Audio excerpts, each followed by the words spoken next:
when Pauletta Washington, Denzel Washington's wife of over 4 decades, was quietly humiliated at one of Dubai's most luxurious and exclusive car dealerships for not appearing wealthy enough. She never imagined she'd bring it up to her husband. Not out of fear, she had long since stood beside one of the most powerful men in Hollywood, but out of dignity. Still, a quiet video call to Denzel would set off a chain of events no one at that dealership could have predicted. Denzel didn't raise his voice. He didn't call in favors. Instead, he made a choice, one that would not only restore his wife's pride, but challenge the very meaning of luxury, respect, and class. What followed didn't just transform one dealership, forced an entire industry to reconsider who truly deserves to be seen. The sun bore down with fierce clarity over Dubai, turning the skyline into a golden mirage of glass and metal. Every detail shimmered as if tailored for royalty. Wide boulevards stretched between palatial towers, luxury cars gliding by in near silence, the air fragrant with oud and ambition. Walking quietly among it all was Pauletta Washington. She wore beige linen pants, a soft olive blouse, and simple flats. Her hair was wrapped in a silk scarf. No makeup, no entourage, no spectacle. She didn't arrive as Mrs. Denzel Washington. She came simply as herself. It was her birthday, 70 today. A quiet celebration. A private moment she hoped might be special. And yet, somehow, she felt more invisible than ever. She moved slowly through the polished cityscape, letting the atmosphere soak into her. A perfume boutique caught her attention. She paused at the window. A small boy zipped past, on a scooter, and waved. She smiled, waved back, and continued. Further down the avenue, a building caught her eyeglass, fronted, trimmed in gold. Above its entrance, the sign glowed Aura Motors. Inside, machines more sculpture than vehicle Bugattis, Aston Martins, the kind of cars you read about in magazines or saw in a billionaire's collection. She hesitated. Maybe it was curiosity. Maybe a small birthday indulgence. She stepped inside. The interior was cool, smelling of leather and teakwood. Soft music floated from hidden speakers. Under spotlights, the cars shimmered like works of art. She walked slowly, admiring their elegance. Then came the interruption. A woman approached, white mid-30s, icy blue eyes, a platinum ponytail, gleaming under the lights. Her name tag read Alexis. She wore heels, a pencil skirt tailored to precision, and a starched blouse white as snow. Her voice was polite, but clipped. "Good morning, ma'am. Can I help you?" Pauletta smiled softly. Washington. Pauletta Washington. The name didn't register, or maybe Alexis chose to ignore it. Her eyes scanned Pauletta's scarf, her flats, her minimalist style. Something cold flickered in her face. "We work on a by-appointment basis. Our clients usually prefer discretion." "I understand," Pauletta replied. "I've been reading about the Stallion X. I heard your branch has one." Alexis hesitated long enough for the silence to sting. "That model isn't on display. It's reserved for clients with a documented purchase history." The room suddenly felt less like a gallery and more like a border checkpoint. "I'm not here to take pictures," Pauletta said quietly. "I've loved performance cars since my 20s. I just wanted yes." Alexis interrupted with a syrupy smile laced with poison. "We hear that a lot from content creators. We've had issues with browsers." Her eyes dropped again, assessing, dismissing. "Perhaps the dealership across the street has more accessible options." Heat flushed up Pauletta's neck. She said nothing. She didn't need validation. But the sting landed deep. This wasn't just about a car. It was about being made invisible again, as though all her life and legacy were irrelevant in the face of someone else's perception. In the corner, a young employee, colored, watched the interaction in silence. He was new, still learning the ropes, but something about what he witnessed didn't sit right. Pauletta turned and left. No one stopped her. No apology followed. Just the glass doors sliding open, and the Dubai sun hitting her like a slap. She wandered aimlessly for a while. The pavement radiated beneath her. She stepped into a quiet cafe, ordered water, and sat by the window. Her hands trembled. Was it sadness? Anger? Both. A waiter offered her a kind smile, a human gesture, in a moment that felt dehumanizing. Later, she returned to her hotel suite. She didn't touch the fruit basket. She walked to the shower, letting the water run over her in silence. Even after she dried off and wrapped herself in the white hotel robe, the ache inside her lingered. Her phone buzzed. Birthday messages. Emojis, voice notes from people she barely knew anymore. But then Denzel's name appeared on the screen. She hesitated, then answered. "Hey, most beautiful birthday girl in the whole world," he boomed. Behind him, his office. Wood shelves. Screenplays. A glass of wine. Political news flickering in the background. "Hi babe," she said, her smile thin. He saw it immediately. "How's Dubai? You enjoying it like you should?" She hesitated, looked away. "It's a beautiful city. I passed the marina. Had coffee by the Burj Khalifa. It's interesting." He said nothing, just studied her face. "Paletta," he said finally, voice lowering. "What happened?" She looked down, voice cracking. "It's silly." "No, it's not. Tell me." She inhaled deeply. "I went to a dealership, Aurum Motors. I've always loved the Stallion X. I just wanted to see it." He listened, quiet and still. "There was a woman, blonde, Alexis. She looked at me like I didn't belong, told me I might find something more suitable. At the mall, she laughed weakly. I felt like I was 20 again, walking into casting rooms where they didn't even glance at my resume." Denzel's face hardened, his jaw tightened. What was her name? Alexis. Blonde, sharp cheekbones, blue eyes. Manager's name I didn't get, but there was a young guy, colored. He looked like he knew it wasn't right. Denzel leaned back, fingers curling into the armrest. His voice came low and steady. "This isn't about her. It's about respect. It's about who you are, and who people still think they can dismiss when they think no one's watching." She blinked fast, trying to hold back tears. "Thank you for telling me," he said. "You shouldn't have had to, but I promise it's not going to happen again. What are you going to do?" He smiled, not warmly, calm, controlled, dangerous, nothing to embarrass you, but enough to remind people what real worth looks like. They talked a bit longer, laughed about old birthdays, but the tone had shifted. When the call ended, laid the phone beside her, and stared at the ceiling.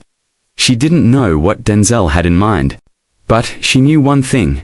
He was no longer thinking, he was moving. By 5 a.m. the next morning, Denzel was awake.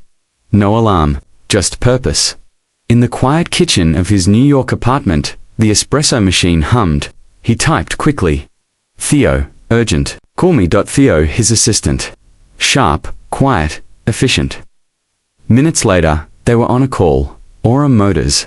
"I want to know who owns it, who funds it, who manages it." Quietly, "Any limits?" Theo asked. "If there's a legal, clean way to acquire it, find it. This is personal." Back in Dubai, Paletta sipped coffee in a quiet cafe, unaware that her story had sparked something unstoppable. She visited markets, tried to enjoy the day, but the encounter at the dealership lingered like a bruise. Denzel, meanwhile, was in his private conference room, watching Aurum Motors' corporate structure light up on his screen. Zurich-based conglomerate. 7 locations worldwide. CEO, Klaus Heitmann. Theo's voice was calm. "There's a crack. Their CEO's position is vulnerable. They're in the middle of a stalled expansion." Denzel nodded. "I want the whole chain, but Dubai changes first. The funds are ready. We can go through Tokyo Holding as a shell. They won't know it's us until we want them to. It'll be expensive," Theo added. Denzel didn't blink. "Then let's show them the true worth of a woman like Paletta Washington." The next morning, at Aurum Motors Dubai, something felt different. Lights flickered on. Cars gleamed. The scent of leather lingered. But in the manager's inbox, a storm had arrived. Zurich, demanding urgent reports, client interaction reviews, behavior audits. And on the floor, Alexis glided between cars, heels sharp against marble. She didn't yet know, her world had already begun to shift. She moved like she owned the floor. Her icy blue eyes scanned each visitor like a credit score. To her, elegance was exclusion, and exclusivity was control. She noticed Annie checking his phone, jaw slightly tight. "Everything okay?" she asked. Tone light but polished. "Just paperwork from HQ, nothing you need to worry about." She chuckled, a little too pleased. "Good. The last thing we need is some billionaire upset over service." Henry didn't reply. He slipped into his frosted glass office, the one he retreated to when things felt off. In a quiet corner of the showroom, Ked kept working. He polished the hood of an Italian sports car, hands steady, eyes sharp. He'd heard the word, and ever since he saw Plater Washington walk out of that store in quiet humiliation, something inside him hadn't settled. He didn't know what was coming, but he could feel it. In New York, Theo was wrapping up a secure video call with masked representatives of a front fund, an intricate structure designed solely to shield Denzel's name. A Tokyo-based consortium, fictitious UK investors, silent intermediaries in the UAE, all legal, all elegant, all invisible. At the center, Denzel sat in silence, watching each detail unfold. "How long until the letter of intent?" he asked. 72 hours, maybe less. If all goes smoothly, Orem will be hours within the week. Denzel nodded once, calm, still. But mentally, he was 10 moves ahead. Back in Dubai, Khaled received an unusual request. An email. A staff update was required. Full name, ID number, language fluency, client interaction history, notable behaviors, reactions, everything. Khaled stared at the form. This wasn't standard protocol, not even close. He glanced across the room. Alexis was helping a Belgian client, speaking fluent French, her smile as polished as a magazine cover. But her tone carried that same trace of arrogance. He remembered Petta's face, her grace, the sting in Alexis's voice. The way he had stood frozen, wishing he'd said more. Maybe it wasn't too late. Inside his office, Henry scrolled through emails again. Something didn't feel right, then his phone rang. "Monsieur Henry, this is Dare from the Executive Council in Zurich. We need to discuss a pending acquisition." Henry didn't speak for 2 seconds. Orem Dubai. Not just Dubai, the entire chain. But yes, we start there. An anonymous representative will arrive in 3 days. Prepare everything. Absolute discretion. The call ended. Henry sat back slowly. For the first time in years, sweat rolled down the center of his back. Out on the floor, Khaled approached Alexis, just as she finished with the client. "Did you notice all the movement from headquarters today?" She didn't look at him. Routine. Probably another gala or inventory shuffle.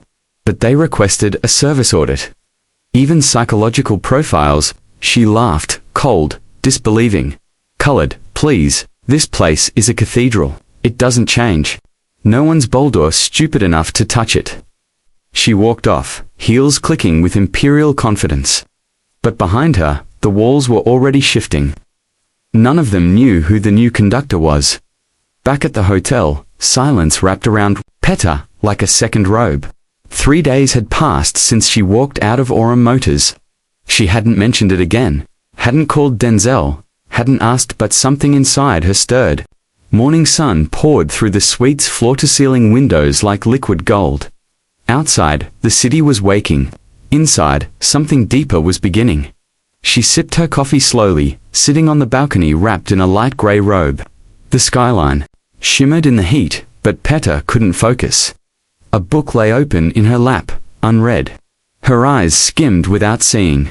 Something in the air, in her skin, felt like the universe holding its breath. Then, a soft knock at the door. "Madame Washington," said the hotel attendant with a polished British accent, balancing a silver tray. She rose, puzzled. "Yes. Special delivery for you. Left personally, at reception." The sender requested discretion. On the tray, a thick cream-colored envelope, matte finish, gold-embossed script. Her name handwritten in calligraphy, Mrs. Petta Washington. She nodded politely. "Thank you." Closing the door, she held the envelope like a message from another world. She sat, slowly. The robe folded around her like a second skin. For a long moment, she just stared at it. It felt ceremonial. Sacred. She carefully broke the seal and unfolded the contents, a formal invitation. Luxurious Ore Motors cordially invites Mrs. Petter Washington to a private unveiling event. Formal attire required. Friday, 7 p.m.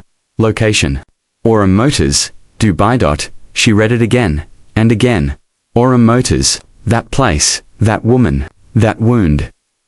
This has Denzel's fingerprints all over it, she murmured, half smiling, half sighing. She didn't know whether to laugh or brace herself. There was no signature, no sender, just polite wording. But she knew her husband's style, his secrets, his elegance, his exact timing. This was textbook Denzel. She walked to the closet, as if moving through memory, dresses, sandals, scarves. Then her hand paused. There it was, a black dress. Classic, minimal, cut to perfection, neither loud nor timid, just intentional. She had packed it without knowing why. Intuition, hope. She ran her fingers across the fabric and exhaled. Later, her hair fell in soft waves. Subtle makeup, just enough. She stood in front of the mirror. The dress fit like a memory that had been waiting for this moment. She picked up a small black clutch. Inside, her phone, soft lipstick, a folded silk handkerchief. She sat at the edge of the bed, reread the invitation. The golden script caught the light like it knew something. Her heart beat faster, not from fear, but from anticipation. She stepped onto the balcony. The sky above Dubai was painted in gold and pink. The day was ending, but something bigger was just beginning. Her phone vibrated on the bed. A message from Denzel. Hope you're having a good day. Any special plans tonight? She smiled faintly. Received a mysterious invitation. Let's see what unfolds. The typing bubble appeared, then disappeared, then returned. But no reply came.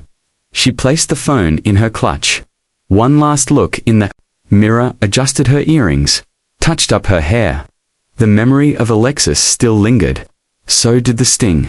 But now, it was mixed with something else. Curiosity. I hope you didn't do anything too dramatic. Denzel, she whispered, smiling softly.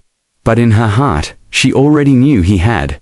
The day of the event arrived. As the sun slipped beneath the Dubai horizon, Ore Motors looked transformed. For 12 hours, staff had worked like stagehands behind velvet curtains, turning the luxury dealership into something between a film premiere and a royal ball. Golden spotlights pierced the air in perfect symmetry, sweeping across the glass like choreographed beams. Reflections scattered like diamonds. More to the left, that arrangement is off. Alexis's voice, sharp as crystal, cut through the entrance. 2 employees rushed to adjust the towering bouquet of white orchids. Their hands trembled under her gaze. She moved like a general in heels. Clipboard in hand, earpiece hidden beneath smooth blonde hair. Dressed not for work but for war. Her gown, black, sculpted, sewn in Paris. Each sequin gleamed like glass. Each step declared, "This is my empire." But what she didn't know, her empire already had new rulers. The back of her gown revealed flawless skin and a neckline engineered to draw eyes. Her Louboutin heels struck the floor like weapons. Each click made junior staff step aside. Polish those champagne flutes again. I can see fingerprints, she snapped at a waiter. And I want the temperature exactly 22 degrees Celsius. No more, no less. Chic Alpha detests heat. She glanced at her watch. 20-7 minutes until the first guest arrived.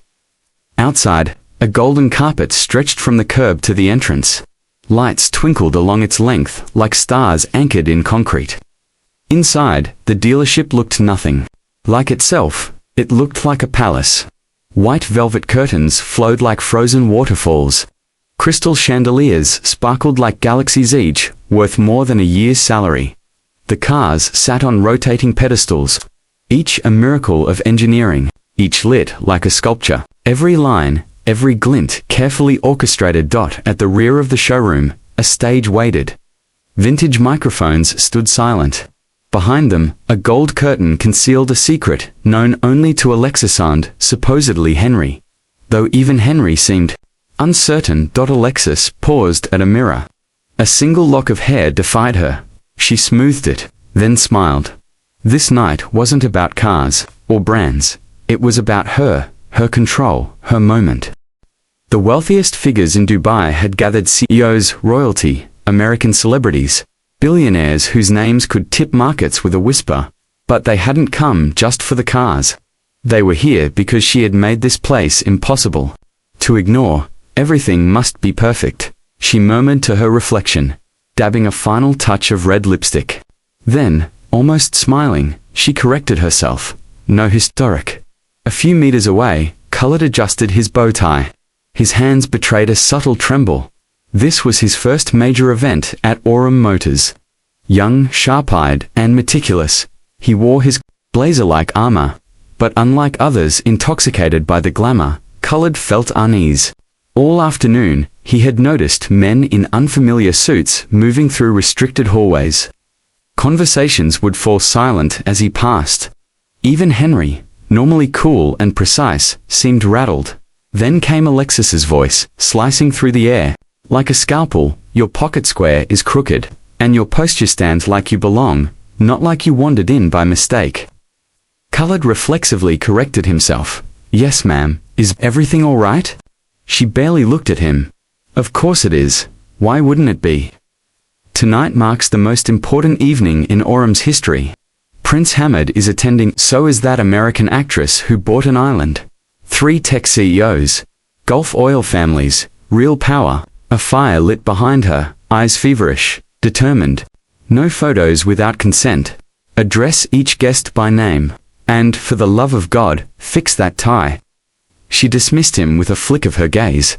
Already scanning the showroom, as Khaled adjusted the same knot, his eyes returned to the 2 men stationed near the rear entrance. They weren't part of Aurum's staff. Too quiet, too focused. Their stance was alert, their presence surgical. Something was about to unfold. At exactly 7 p.m., the lights dimmed by a fraction. Soft strings floated. Through hidden speakers, seamless and deliberate. A black Rolls-Royce Phantom rolled up to the golden carpet, its polished exterior catching every glint of Dubai's skyline. The uniformed driver stepped out with practiced formality and opened the rear door, as if conducting a ceremony. A distinguished man in his late 50s stepped out, streaks of silver at his temples, his bespoke suit nearly glowing under the spotlights. Beside him, a younger woman in a gown sculpted to perfection, diamonds dripping like icicles. Alexis moved forward like a sovereign greeting. Another. Mr. and Mrs. Al Maktoum, she cooed, her voice dipped in velvet. What a privilege it is to welcome you. Please come in. This is your home tonight. She guided them inside, bypassing staff as if they were mere set dressing. These were her favorite moments. The intersection of 2 worlds, the elite, and those who served them. But the map she thought she ruled had already been redrawn. And she had yet to realize it. Inside, Aurum Motors no longer resembled a dealership. It had become a cathedral of wealth. Cascading white velvet drapes framed the space, while custom chandeliers dripped light like starlight frozen in glass. Every surface glowed. Every reflection was designed. The cars, rare and impossibly expensive, sat on slow-turning pedestals, displayed like sacred relics. Guests continued arriving. A retired rock icon, a Russian oligarch, a Scandinavian princess, 3 global football stars wearing watches that cost more than most people's homes. Crystal flutes filled with Dom Perignon glinted like glass weapons. The string quartet hidden behind a paneled wall played so seamlessly it felt like music had simply been built into the architecture, and Alexis thrived in it. She moved between conversations like a diplomat in stilettos, armed with charm and precision. She remembered every preference, every whisper of indulgence. She didn't just host an event, she curated an experience. This was her masterpiece. She paused before the night's crown jewel, a hypercar from Italy, one of only 5 in the world. Its paint shifted with the light, like molten sapphire. She smiled. Tonight puts me on the map. Henry passed nearby. Stiff and pale, she caught his eye. Everything under control? She asked lightly. He didn't stop walking. Depends what you mean by control. And just like that, he was gone. For a moment, her chest tightened. That tone, but she brushed it off. This was her stage. Nothing could shake it. Across the room, Khaled moved among the guests, offering champagne with a trained hand. But his focus was elsewhere, those same two men by the back. One muttered into a wrist mic. The other checked his watch with the ease of military habit. Outside, the steady stream of luxury vehicles slowed. Most guests had arrived. Conversations turned to investment secrets, private islands, art bought under alias. Then came a disruption. A taxi, not a Bentley. Not a Rolls, not even a chauffeured Mercedes. Just a simple black taxi. It pulled up and stopped, perfectly centered, deliberate. The driver, in a standard uniform, exited and opened the rear door. Without ceremony, yet with uncanny grace. From the back seat, Petter Washington stepped into the night. It wasn't just the stark contrast of a taxi, it was how she carried herself. She stepped onto the golden carpet as if it had been rolled out, specifically for her, not hurried, not hesitant, just certain. Her dress was a black sheath, silent, refined. No logo, no sparkle. Tailored so perfectly it looked like a part of her. No oversized diamonds. No statement earrings. Just pearl studs and a slender bracelet. But it was her presence that quieted the room. The kind of presence that made people turn without knowing why. Some recognized her instantly, Denzel's wife, seen only rarely in public. Others couldn't place her, but they felt it. That quiet gravity. That calm authority. Alexis turned. She saw the woman step into the space she had designed, into the fantasy she had built. Her brow furrowed. Something about her, a whisper of memory, a chill she couldn't name. She walked toward her with poise, smile fixed like a mask. Welcome to Aurum Motors, ma'am. May I have your name? Peter Washington. Alexis's eyes dropped to her guest list. The name glowed, highlighted. Priority access. A tier reserved for heads of state and royalty. Ah, of course. Welcome, Mrs. Washington, right this way. Alexis stepped aside, smile intact. But for the first time that evening, she felt off balance, and Petter felt it. Saw it. She walked further in, not with arrogance, but with complete composure. She moved like someone who knew exactly who she was, so deeply rooted in her identity that no opulence could shake it. Guests paused to glance. Some whispered, others just stared. And Petter kept walking. She paused in front of a hypercar. Its flawless finish reflected the room like a dream. She reached out, touched the cool surface lightly. Her fingers brushed the metal. She didn't need to say a word. The night had changed, and everyone could feel it. She said softly, not turning, I was invited, right? The words struck Alexis like a whip. The voice, that sentence suddenly, a memory cracked open. A woman, dismissed days ago, judged, sent away. And now, here she was, not just inside, but central. A flicker of panic ran down Alexis's spine. Still, her composure, forged from years of elite diplomacy, took control. She forced a smile. Of course, madam, right. On cue, the lights flickered. The string quartet fell silent. A hush swept across the crowd. Chandeliers dimmed, casting velvet shadows across the polished room. A sharp beam of light struck the stage. Stillness. Then a deep voice, calm and resonant, echoed through hidden speakers. Ladies and gentlemen, good evening. Thank you for joining us on this historic night for Aurum Motors. The future has arrived, and from this moment on, nothing will be the same. Guests turned, startled. They exchanged glances, some curious, others wary. In the back, Henry stood motionless, his expression unreadable. But his eyes, those eyes said he knew, or at least suspected. Alexis frowned. This wasn't in the script. She hadn't approved this announcement. It wasn't in any of the briefings, what was happening. Across the room, Khaled smiled. He didn't know the full plan, but he understood the purpose. This night wasn't about a car. It was about something far more rare in that room: dignity and justice. The dealership shimmered like a dream sculpted from money and mirrors. Every surface reflected a distorted version of the night. Perfect, polished, powerful guests floated through the space like royalty on a board of silk oil magnates. Royals as influencers with millions of followers. Crystal clinked against crystal. Laughter drifted like perfume.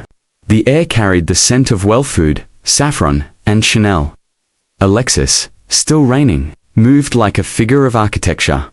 Her black gown sculpted, her hair in a perfect bun. Her posture was flawless, unyielding. Henry moved differently, quietly through the crowd. He wasn't here to shine. He was here to hold the structure in place. But even he felt it. The imbalance. A slip in the machine. At the edge of the grand staircase, Colored stood watch.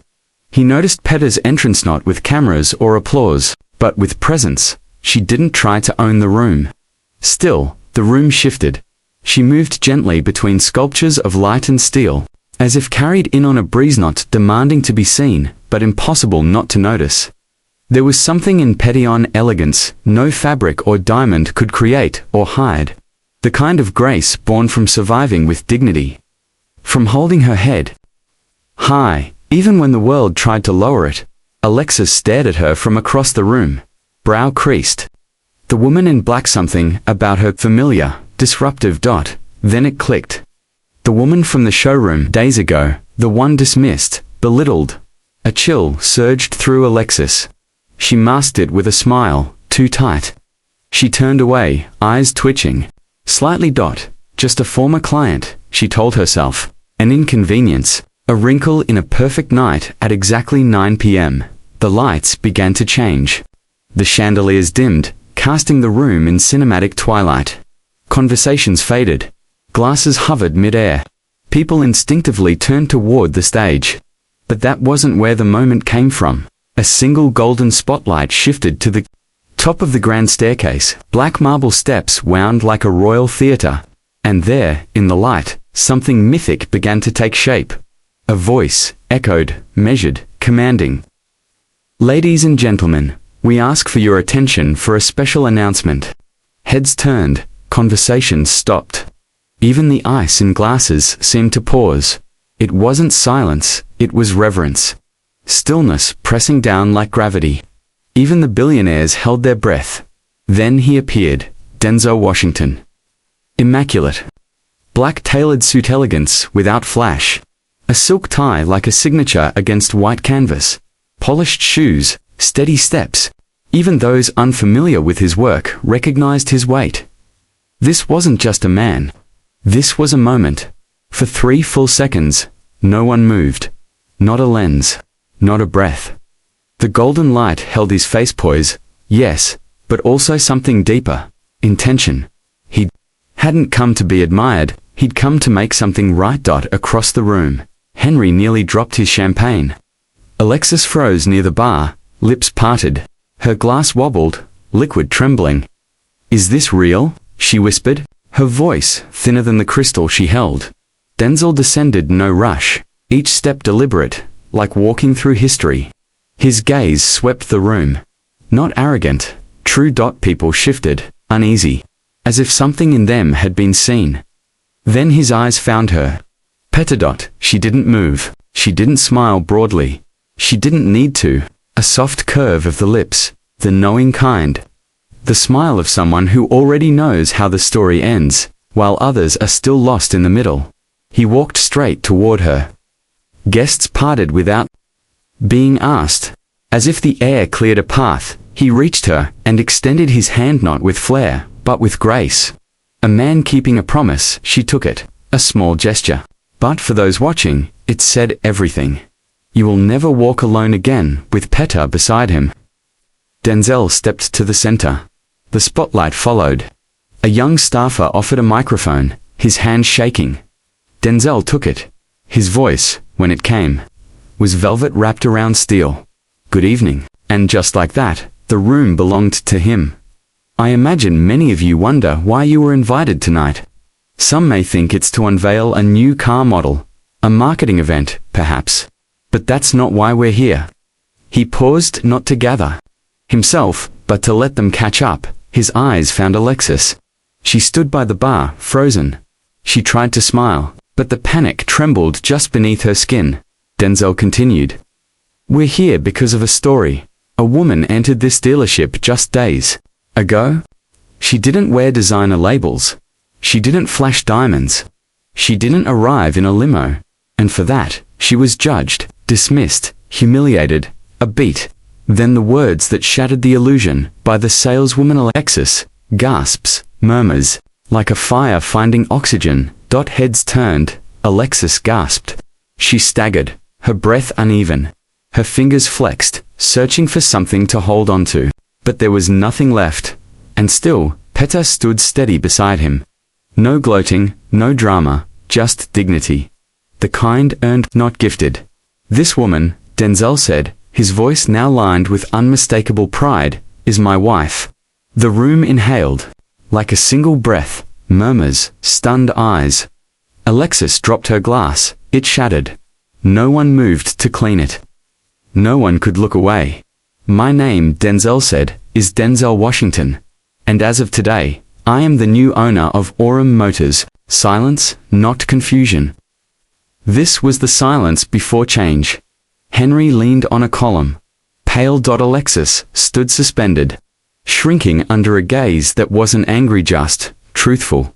From the back, Colored smiled, not smug, just relieved.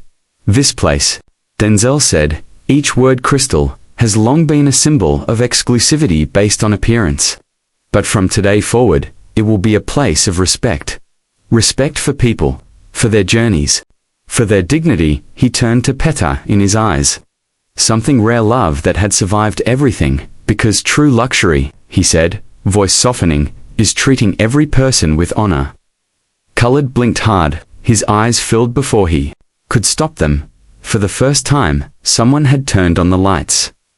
Denzel paused, then turned to Henry. Henry, you remain. But I ask that you review your team. His eyes landed on Alexis. She stood frozen, mouth parted. You're no longer the gatekeeper, he said. You're dismissed. No drama, just truth. This place doesn't need arrogance or performance. It needs human beings. Alexis opened her mouth, but no words came out. Her skin, once glowing with polished confidence, had turned pale, drained by a truth she hadn't expected to face. There were no raised voices, no dramatic scenes, just the quiet collapse of a kingdom built on appearances. A silent end to the reign of a queen who never once asked anyone else's name. A discreet gesture from the security guard pointed her toward the back exit. Alexis hesitated. Her eyes flicked to Denzel's steady gaze. Then to Petter, who stood still, shoulders back, chin hieroglyph without force. Something in Alexis broke, or perhaps awakened. She lowered her head and walked away. Her heels echoed across the floor, like the final seconds of an era winding down. Denzel turned back to the microphone. Starting tomorrow, he said, voice full of quiet resolve, Aurum Motors will open its doors to everyone. It wasn't just a statement, it was a shift in the atmosphere. Because true luxury, he continued, begins where prejudice ends. From the back of the room, a pair of hands clapped. Caleb, quiet, unwavering, then another, and another. Within seconds, the room was applauding. It wasn't loud or wild. It was honest, respectful and, most of all, earned.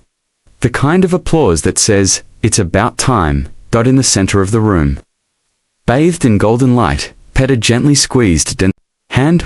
Her eyes shimmered with unshed tears, not of sorrow, but of having witnessed something shift. Not just for her, but for every woman who had ever been told she didn't belong. Denzel turned to her, leaned in, and whispered, no one will ever extinguish your light again. She smiled, quiet and deep. You didn't do anything dramatic, she whispered back. You made history, and just like that, among million-dollar cars, Dom Perignon, and designer suits. A deeper truth was restored, that a person's worth is never found in what they wear, what they own, or who they know, It lies in who they are. The grand staircase at Orm Motors, once reserved for the elite, had now witnessed something far greater than status, the rise of dignity. The next morning, the Dubai sun rose like a slow-moving flame, painting the towers in amber and red like brushstrokes from a golden hand. Inside the presidential suite of the Burj Al Arab, sunlight streamed through tempered glass, scattering across marble floors and gilded patterns. Denzel Washington opened his eyes not with urgency, but with the quiet awareness of a man whose actions were still echoing into the world. Beside him, Peta lay asleep. Her breath was slow and even, her hair wild across the pillow. Her face, so often composed by the weight of history, now seemed soft at peace. The worry that had clung to the corners of her eyes for weeks was gone, swept away by something deeper than justice. It was truth, delivered with love. Denzel sat up quietly, propped on one elbow, and watched her. There was something sacred in the silence. No crowd, no spotlight, no press, just peace, earned peace. And for a man who had held Oscars, given commencement speeches, and stood for countless ovations, watching his wife sleep with calm in her soul was the most intimate victory of all. He thought of her journey, black woman in Hollywood, wife, mother, quiet force who'd walked through fire and walked out seen. The words he had spoken the night before echoed again. True luxury is treating everyone with dignity. Not a line in a speech or creed. The digital clock read 7:23 a.m. Denzel rose, wrapped himself in a white linen robe, and walked to the panoramic window. Dubai stretched before him like a vision of the future. Towers cut the sky, glass gleamed with gold, and the sea kissed the artificial islands like living jewels. He picked up his phone. Dozens of notifications, messages from legal. The transfer of ownership was finalized overnight. Emails from executives, headlines pouring in. Denzel Washington acquires Orm Motors in moral stand, a masterclass in power. Washington redefines luxury in Dubai. Quiet revolution begins with dignity. He smiled softly, then turned off the screen and set the phone down. This wasn't about coverage or applause. This was about Peta. A few hours later, the sun rose higher. Peta stirred, stretching into the warm light. Outside on the private balcony, a full breakfast had been prepared. Fresh croissants, Arabic coffee, honeyed dates, eggs, fruit, warm bread. The scent drifted in like a blessing. She stepped outside in a flowing navy silk robe, her hair tied loosely in a boon vision of effortless grace. She smiled at the table set before her. A vase of fresh flowers sat in the center, and the local newspaper lay folded neatly beside her plate. She took her seat in a white wicker chair, soaking in the view of the city skyline. There was something new in her gaze, a settled confidence, a grounded strength. Not the kind built to survive, but the kind that grows after surviving. Denzel came behind her, wrapping his arms around her shoulders with quiet warmth. "Did you sleep well?" he asked, his voice husky. She reached up, resting her hands on his. "Better than I have in a long time," she replied, clear and serene, like someone who's finally found still waters after the storm. He kissed the top of her head, then sat beside her. They didn't speak. They didn't need to. They sipped their coffee and let the city awaken beneath them. Then Peta spoke, eyes meeting his. "You didn't have to do all that," she said, "but you did. And it was beautiful." Denzel gave the smile he reserved for moments when the world wasn't watching. Not the Hollywood grin, not the award-winning beam, just the quiet one. "I did it," he said, "because you deserve that kind of world. And it's time some places learned what respect really looks like." Her eyes shimmered again. "When we met," she whispered, "you told me, I'll protect you from the world. Do you remember?" He chuckled and took her hand, his wedding band catching the sunlight. "I remember. And I'm still keeping that promise." She squeezed his hand. It wasn't just affection, it was memory, grace, and shared pride for battles few ever saw. In the days that followed, Orm Motors transformed. The velvet ropes were gone. The red carpets rolled up. In their place, a hallway lined with portraits, a a Filipino nurse with calloused hands, a Nigerian student clutching textbooks, a grandmother in a hijab, eyes full of untold stories, a cab driver in a worn uniform. Below each photo, in gold lettering, luxury is treating everyone with dignity. On reopening day, Khaled arrived in a crisp navy uniform. His new title embroidered on his chest, Humanized Service Manager. In Henry's office, he heard the words he never expected. "You're being promoted," Henry said, shaking his hand. "Because you saw someone when no one else did. That's our new standard." Khaled blinked hard. "Thank you," he whispered. "I was just trying to do the right thing." "And that," Henry replied, "is exactly what makes you the future." Meanwhile, video of Denzel's speech went viral, over 30 million views. Headlines spanned the globe. Denzel Washington teaches world a lesson in dignity. The new slogan, elegance with purpose. The tagline, class is invisible, character is not. Alexis, the woman who had once judged Peta, disappeared from social media. No luxury brand wanted her name anymore. Word was, she flew back to Europe, looking for a place the internet wouldn't follow. 2 weeks later, Denzel and Peta were back in Miami. But something had changed. Peta had found a mission. She began speaking about silent discrimination, the kind you can't prove but feel in your bones. She launched the P. Washington Foundation, supporting women of color facing elitist exclusion. Within a month, Peta Washington became more than the name of a legendary man. She became a voice of poise and purpose. At an intimate dinner in their Miami home, the sun setting gold across the ocean, a guest finally asked what many had wondered. "Denzel, why buy the entire dealership for one act of arrogance?"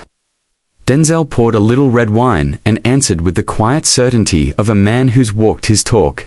"Because when you love someone, you don't let the world shrink them. You change the rules if you have to." What began as a passing insult became a powerful shift. A woman once dismissed became a symbol of true elegance, not the kind born from wealth, but from presence, wisdom, and grace. As Peta later said during her first speech as ambassador for the global campaign, "True luxury isn't what you wear or drive, it's being seen, being respected, and never, ever being silenced again." If this story moved you, share the message. Leave a comment. Let us know what Peta Washington's journey means to you. Because respect has no price, but it changes everything.